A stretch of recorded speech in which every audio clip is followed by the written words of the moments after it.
আলহামদুলিল্লাহ, চুক্তি সম্পাদিত হয়ে গেছে, বলেন আলহামদুলিল্লাহ।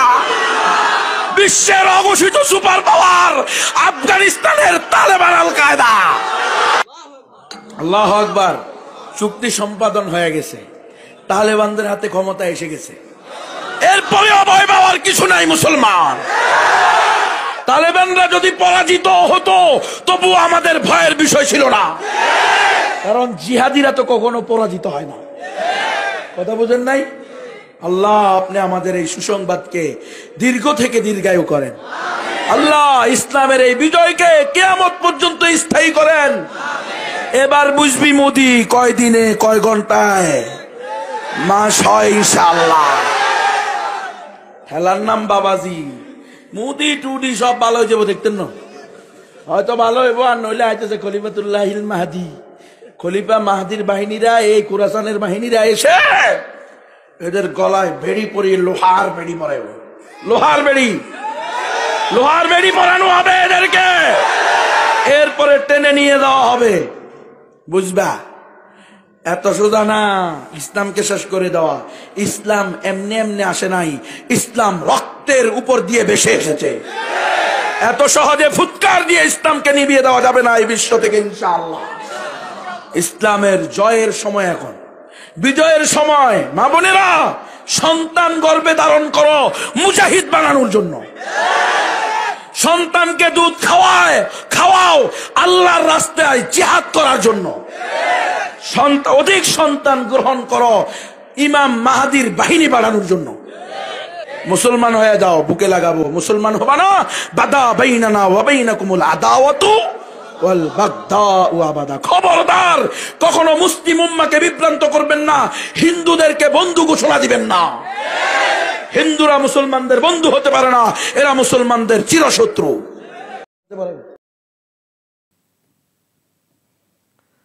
দর্শক, আজকে আমার নামটা বলতেই খারাপ লাগছে। আমার নাম শফিকুল ইসলাম।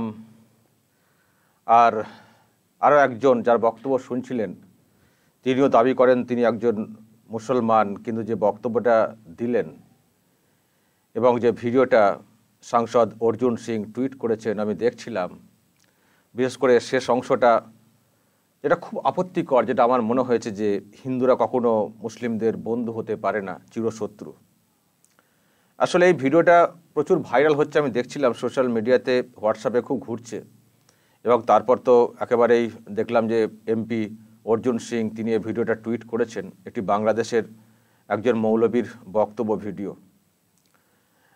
আফগানিস্তানে তালিবান যে ক্ষমতা দখল করেছে তাতেই তার এত উচ্ছ্বাস। তবে দর্শক, আমি এই ভিডিওটা চেক করছিলাম, অরিজিনাল ভিডিওটা আমরা দেখছিলাম যে এই ভিডিওটা কিন্তু এখনকার দু এক দিনের ভিডিও নয়, একটু আগের ভিডিও, যখন চুক্তি হয়ে গিয়েছিল তালিবানদের সঙ্গে আমেরিকার, যে মানে সেই সময়কার সেরকম একটা চুক্তির খবর আসে এবং তারপর কিন্তু এরকম একটা জলসা হচ্ছিল বাংলাদেশে। সেখানে যখন খবরটা আসে কানে কানে একজন বললেন এবং তারপর দেখলেন যে উচ্ছ্বাস মৌলবীর, যেন লাফিয়ে উঠে মানে লাফিয়ে যেন আর ঝাঁপিয়ে পড়তে পারলে এরকম একটা বিষয়, এমন ভাব তার প্রতিক্রিয়া ব্যক্ত করলেন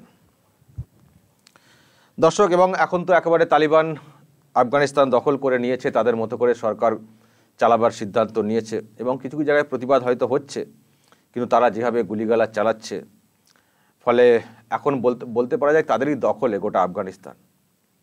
কিন্তু আমরা দেখছি যে আফগানিস্তানে তালিবানরা ক্ষমতায় এসে গেছে, বা আসার আগেই, যেহেতু বললাম যেটা অনেক আগের ভিডিও, তখন অলরেডি আসার পথে।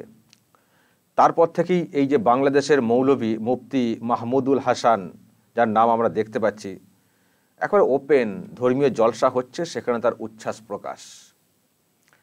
মানে সারা বিশ্ব যেখানে তালিবানকে নিয়ে এত সমালোচনা করছে, তালিবানদের যে আচার আচরণ, মহিলাদের স্বাধীনতা হরণ করে নেওয়া ইত্যাদি বিষয়, নানান বিষয় যখন প্রশ্ন উঠছে এবং যে ধরনের ভিডিও আসছে সেখান থেকে অত্যাচারের ভিডিও, গোটা বিশ্ব কিন্তু আতঙ্কিত যে কি হবে।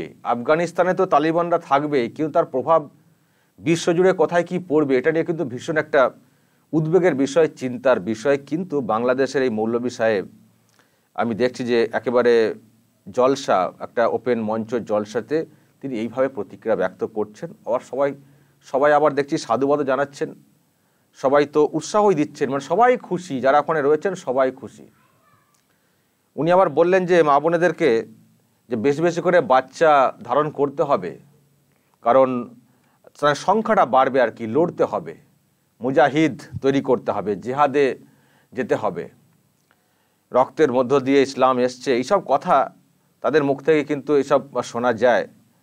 এখন এইসব কথা ওপেন বলছেন বাংলাদেশে একটা বিষয়ে, মানে বাংলাদেশ একটা জায়গাতে। আমি একটু থেমে বলছি দর্শক, যে সেখানে তো সরকার রয়েছে, তাদের নজরে কি এটা আসেনি?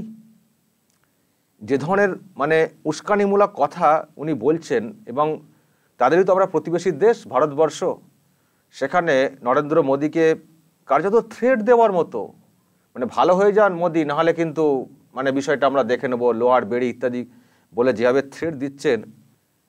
ধর্ম হোক না ভিন্ন, তারা মুসলিম হোক না, কিন্তু তা বলে একটা দেশকে, একটা দেশের প্রধানমন্ত্রীকে এইভাবে আমি আক্রমণ করব, যাচ্ছে তাইভাবে কথা বলবো, আর সেই দেশের সরকার রয়েছে, সেগুলো কি মানে তার নজরে আসে না যে আমাদের দেশের একজন অন্য একটা দেশের প্রধানমন্ত্রীর সম্পর্কে কী ধরনের কথা বলছেন, এবং হিন্দু মুসলিম বিভাজন, হিন্দু কখনো মুসলিমদের বন্ধু হতে পারে না, কত বড় বক্তা, কত বড় বক্তা। হিন্দু কখনো মুসলিমদের বন্ধু হতে পারে না, চিরশত্রু, কত বড় বক্তা। ইসলাম ধর্মটাকে কতটা ভালো বোঝেন বা বোঝে বলবো, এটা কি ধরনের কথা? তো জঙ্গিদের মতো কথা। আমি জানি না তার কি পরিচয়, বেশি পরিচয় আমরা জানি না। বাংলাদেশের মৌলভী সাহেব নিজেকে ইসলাম ধর্মের একজন ধারক বাহক হিসেবে যেটা জাহির করার চেষ্টা করছে, এবং সেখানে মানে এইভাবে তার ফতোয়া জারি করে দিচ্ছে, আর বলছে একটা দেশের সম্পর্কে, আমাদের দেশের প্রধানমন্ত্রীর সম্পর্কে বলছেন ভালো হয়ে যা, নালে মানে একটা মানে দেখে নেওয়া একটা থ্রেট, হুমকি। আর এই ধরনের কথা, তালিবান এসে গেছে, আমরা বিশাল পাওয়ার, বিশাল খুশি, হোক খুশি, তার মতো করে সে খুশি হতে পারে। সে বা তিনি বলতেও কিন্তু আবার একটু গায়ে লাগছে এই ব্যক্তিকে, তার ভালো লাগতে পারে, বলতে পারে। তার এত সাহস কে দিয়েছে যে ভারতবর্ষের প্রধানমন্ত্রীকে উদ্দেশ্য করে এই ধরনের কথা বলবে? কি মনে করেছে? আর ভারতবর্ষে তো আমরা মুসলমান, আমরাও তো রয়েছি, আমরা তো মুসলিম, আমরা তো হিন্দু মুসলিম একসঙ্গে রয়েছি গোটা ভারতবর্ষে। আর বাংলাদেশের ওই বক্তা এমন কথা বলছে যেখানে আমাদের মধ্যে বিভাজন তৈরি হয়। এ সাহস কে দিয়েছে তাকে? কে দিয়েছে তাকে? ভারতবর্ষের মুসলিম হিন্দু কিভাবে থাকবে ভারতবর্ষের মানুষ ঠিক করবে, এখানকার হিন্দু মুসলিম আমরা ঠিক করব। ও কে বলার বাংলাদেশ থেকে বসে বসে? আমরা অবশ্যই আবেদন করব বাংলাদেশের সরকারকে ওই ব্যক্তিকে চিহ্নিত করে তার বিরুদ্ধে ব্যবস্থা নেওয়া উচিত। এটা তো দুই দেশের সম্পর্ক নষ্ট করবে।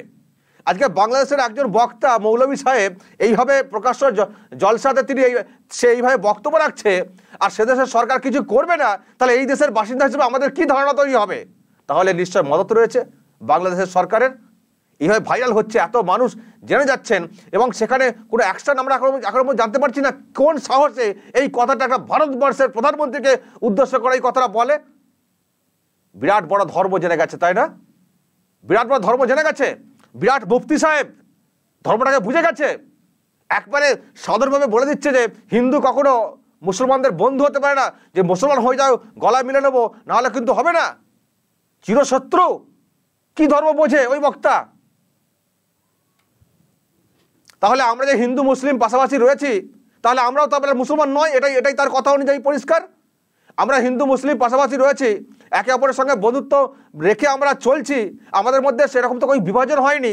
আর বাংলাদেশে বসে ওই বক্তা, ওখানে কজন হিন্দু রয়েছে বাংলাদেশে, সেখানে তাদেরকে শত্রু বানিয়ে দিচ্ছে। আর আমাদের এত বড় একটা দেশ, সেখানে মুসলিমের থেকে অনেক বেশি হিন্দু রয়েছে, আমরা তো সবাই একসঙ্গে রয়েছি ভাই ভাই হিসেবে। আর ওখান থেকে বসে এই লেকচার কে দিতে বলেছে ওকে? ও কি জানে ধর্মের, ইসলাম ধর্মের? কোরআনে বলা রয়েছে লা ইকরাহা ফিদ্দিন, ধর্ম নিয়ে বাড়াবাড়ি করো না। আর ও কি বক্তা, কি মুফতি সাহেব? লা ইকরাহা ফিদ্দিন কোরআনে লেখা আছে কিনা, তার অর্থ কি জানে ওই বক্তা? বলে দিল, বন্ধু নয়। আমরাও তো এখানে মুসলমান, আমরা তো বসবাস করি, তার মানে কি আমি আমার ধর্মটা, আমি যখন হিন্দু মুসলমান আমরা একসঙ্গে রয়েছি বন্ধু হিসেবে, তার মানে কি আমার ধর্মের সব কিছুকে বাদ দিয়ে আমি কি হিন্দু ধর্ম গ্রহণ করে নিচ্ছি? আমার ধর্ম আমার কাছে বজায় রেখে আমি একজন হিন্দুর সঙ্গে আমি বন্ধুত্ব করতে পারবো না? ইসলাম কি সেটাকে অপরাধ বলেছে? কোরআন কি সেটাকে অপরাধ বলেছে? অন্যায় বলেছে, ওই বক্তব্য বাংলাদেশে বসে বসে বক্তব্য ছেড়ে দিলেন। তার তালিবান সম্পর্কে তার মত তার নিজের মতো করে সে ব্যক্ত করুক, তবুও আমার মনে হয় এটা এটা এটা কিন্তু সে ঠিক করছে না এইভাবে বলে। সারা বিশ্ব উদ্বিগ্ন তালিবানদেরকে নিয়ে, সেখানে বড় বড় বক্তব্য রাখছে, আর তার কথা শুনে কি হবে? তার ভক্তরা অশান্তি ঘটিয়ে দিবে কোনো কোনো জায়গায়। আমি জানি না আমাদের দেশে তার আবার ভক্ত কেউ রয়েছে কিনা। আমি এটুকু আশা করব যে তার মতো এই রকম মানসিকতার মানুষ আমাদের ভারতবর্ষে নেই, এটা আমি বিশ্বাস করি। যদি কোথাও কেউ থেকে থাকে তার কিন্তু পরিবর্তন হওয়া উচিত। ওই সব বক্তার কথা শুনে যদি এইরকম মানসিকতা তাদের মধ্যে জন্ম হয় যে হিন্দু মানে চিরশত্রু, তাহলে আমার মনে হয় এই ব্যক্তিগুলো হচ্ছে ইসলাম ধর্মের সব থেকে বড় শত্রু। কারণ ইসলাম ধর্মে পরিষ্কার বলা আছে, তোমার ধর্ম তোমার কাছে, আমার ধর্ম আমার কাছে, তুমি তোমার মতো পালন করো, আমি আমার মতো পালন করব। কিন্তু আমাদের মধ্যে ওই রকম কোনো শত্রুতা এইরকম হওয়ার কথা নয়।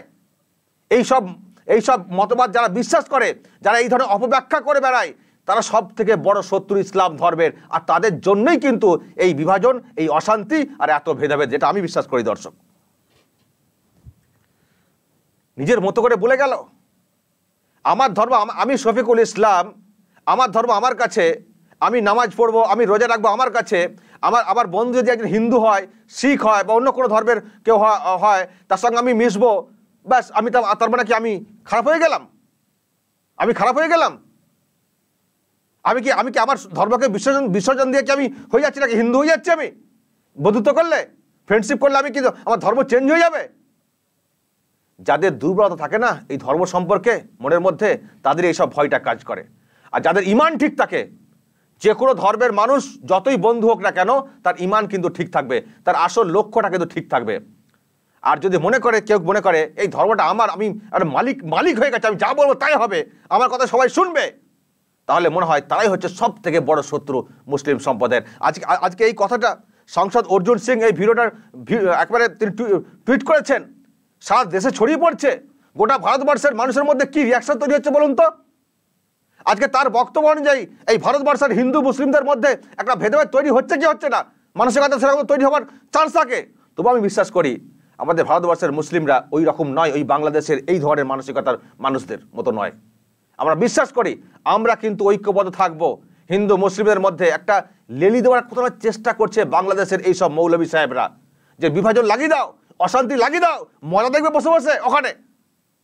আর আমরা এখানকার মানুষ, আমরা অশান্তি ভোগ করব, আর ওরা মজা দেখবে। ধর্ম দেখাচ্ছে, ধর্ম, যারা আসল ধর্ম, মানব ধর্ম, একেবারে পাশে থাকা, সহযোগিতা করে এগিয়ে যাওয়ার ধর্ম, এটাতে যারা বিশ্বাস করে না তারা আবার কি মুসলমান? আমি আবারও বলছি দর্শক, এই রকম কথা, যে ধরনের কথা এই মৌলভী সাহেব বাংলাদেশে বলেছে, এই ধরনের কথা কিন্তু ইসলাম ধর্মে নেই। অপব্যাখ্যা, নিজের একটা যেন ঔদ্ধত্য জাহির করার চেষ্টা হচ্ছে, এর বেশি কিন্তু কিছুই নয়। আমি আবার বলছি দর্শক, এই ভিডিও কিন্তু ভাইরাল হচ্ছে, আমি জানি ইতিমধ্যেই আমাদের বাংলায় প্রায় কোণে কোণে পৌঁছে গেছে। সবাইকে বলবো দর্শক, এই সমস্ত লোকের বক্তব্য শুনে কখনোই আমাদের নিজেদের মধ্যে মানসিকতা এমন তৈরি কেউ করবেন না। কেউ আমাদের মধ্যে যেন বিভাজন না হয়, আমরা যেন এই ভারতবর্ষে এক থাকি। আর আমাদের দেশের প্রধানমন্ত্রীকে কেউ যদি অপমান করে অন্য দেশ থেকে, আমরা অবশ্যই তার বিরুদ্ধে গর্জে উঠব একসঙ্গে, হিন্দু মুসলিম সকলে মিলে ভারতবর্ষ থেকে এই বাংলাদেশি মৌলভী সাহেবের বিরুদ্ধে আমরা কিন্তু গর্জে উঠব। এবং অবশ্যই আমি শফিকুল ইসলাম, আমি তো বলবোই, আমরা কিন্তু ভীষণভাবে ধিক্কার জানাচ্ছি এই ধরনের বক্তাকে। দর্শক আপনাদের যদি কিছু বলার থাকে নিশ্চয়ই কমেন্ট করবেন, কমেন্ট বক্সে নজর রাখবেন আরামবাগ টিভিতে।